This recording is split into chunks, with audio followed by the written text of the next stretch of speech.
Yo, what's up mga tol? Good day. Documentary number 146 na tayo. Let's G.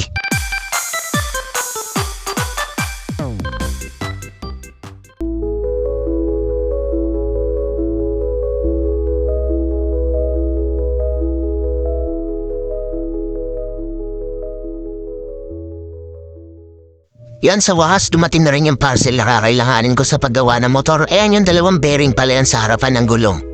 Kakabit ko yan mamaya pag uwi ko.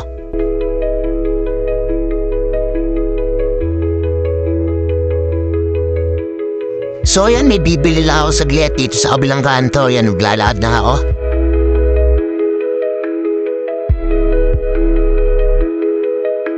Yun, bumili ko kanina ng bigas tapos ngayon naman gulay kasi magluluto ako ng ulam namin.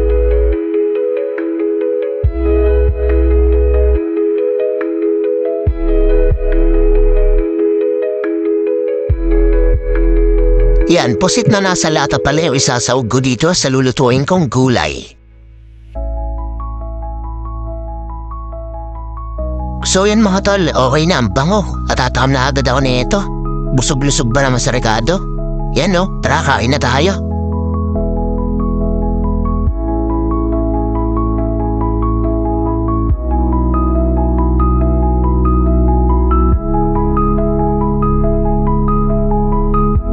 So yan, maya biglang dumating yung kapatid ko kasama yung kanyang best friend. Ayan, eh.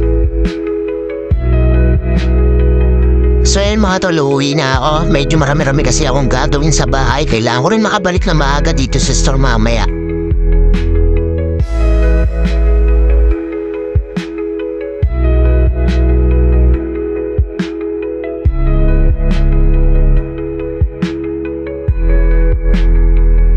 Yun, binaba ko lang yung mga gamit ko sa bahay din nagbihis ako ng damit na pambahay lang kasi, ayan, sisimulan ko nang gawin to mga tol. Ayan yung bearing yan sinasabi ko na iwan no, ipang hirap niyan.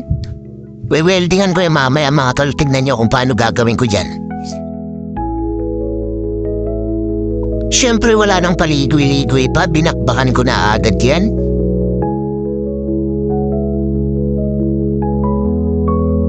So yan mga tol, yan yung sinasabi ko yan. Winelding ako yung pinakasingsing niya. Sa likod ko pupokpokin yan para tanggal.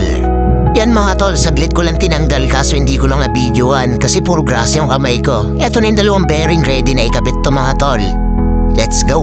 Sensya mga tol, medyo na-skip yung video. Babalik na ako ng store pero bago yun, papakita ko muna sa inyong naikabit ko na yung gulong. Yan, bumuwad agad sa akin si Sisi pagpasok ko ng garahe. Tapos eto motor na to muna yung gagamitin ko pabalik ng store. Then eto, dito muna to. Yan, naikabit ko na yung buong gulong, oh ha? Solid!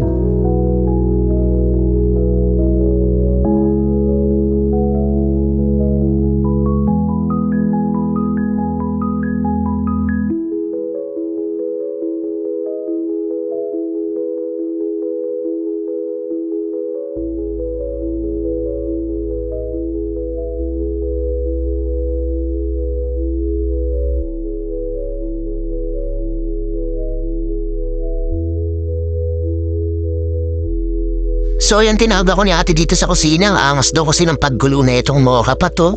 Ha? Pasikat na naman si ate sa akin, diba? Pero ang angas nga talaga, kala mo fountain.